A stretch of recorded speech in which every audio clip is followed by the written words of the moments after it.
guys, welcome back to part 2 of some man moves that you can do in your next yoga practice on your total gym.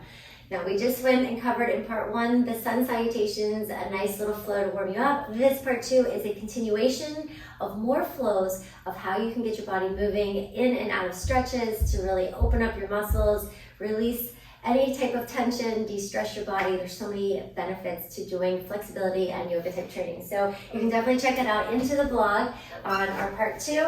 But Mark's gonna take us now into that flow. So from the very bottom of his glide board, same incline, we're gonna keep it at a medium level, and you can adjust that according to your flexibility and you can accommodate it. So Mark's gonna start out with a warrior 1. So he'll place one foot onto the glide board. The back foot is gonna stay and remain on the floor. So his toes are slightly angled out. He reaches forward, creating a 90-degree angle of his leg. Now he's reaching up into the traditional warrior 1. If that's too much for your shoulders or to keep them overhead, you can always bring them to your your shoulders or to your hips, whatever works for you.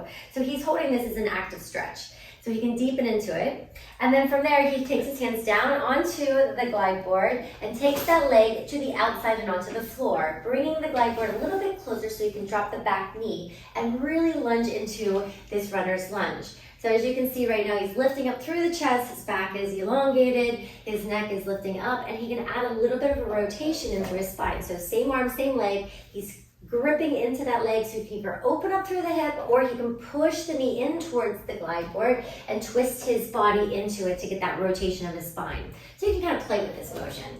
All right, and the next move, he stays right there, he adjusts his body and brings it into a straight leg hamstring stretch. So right from here, his back knee is on the glide board to give it a little bit of that support. Toes are on the floor to keep your body in place. You can really feel that in through the back of the hamstring, and his toes are pressed back so that you can really feel that stretch in through the calf as well. From right here, he makes it into the next movement, which is a pigeon pose. Pigeon pose is something we all need. We need to open up through those hips. So the knee is angled towards the same arm.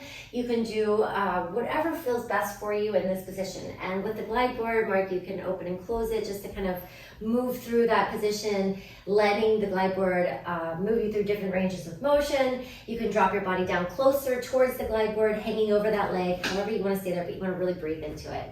Then our next movement, we go into the transition, which is just a child's pose. So he's going to close the glide board, hold on to the very top with his hands, reaching and pulling away so he can feel the stretch through the shoulders, opening up through that lower back as he sinks his hips down towards the heels. Then you can move your body into any position because it's all about exploring the motion.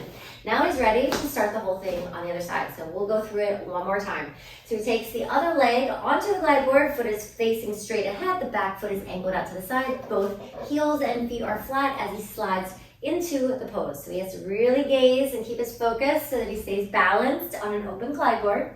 Right from here, he moves those arms down to the glide board and he finds that runner's lunge. So the foot transitions to the floor, the back knee comes down onto the glide board to really accommodate that flexibility. So he can move into it, shifting forward and back. He can add that little rotation into the knee so he stretches through the spine. He can open up through the hips. So wherever your body feels it needs a little stretch, just experiment. Yep, and then right from there, he takes it into a hamstring stretch. So he bends that back knee, straightens the front, pulls the toes back as he's feeling that flexion in through the foot and then through the calf muscle, really going up through the leg. Again, moving through the positions of the glide board and your body, just accommodating it. And he takes that down into our pigeon stretch. So the leg comes across. So you have to just kind of use your upper body to use your core and position yourself. And again, he can move and point and flex his back foot so that the glide board moves and he can change that angle of where he feels the stretch. And then right from here, he just goes right back into that transition of child's pose. So Mark, how do you feel from this position? Not bad, right? It feels really good. Now having the glide board, it allows me to kind of test how flexible I am or how I feel that day. And so this time, like with the pigeon pose, I kind of started on a lower and then I kind of pushed into the glide board, so I got a deeper stretch from that. So having a total gym was pretty good. Yes, so it's something that you can really easily do, guys. You can definitely get into poses. You can allow the total gym to be your guidance and allow your body to just flow with it into and out of these poses. It'll really help enhance your body, your flexibility, and everything else that you do for your performance wise. So be sure to check out the blog, get all the details, because there's some yummy stuff in there that'll help encourage you to add flexibility training into your program. And stay tuned for part 3, where we will learn our final flow. Thank you.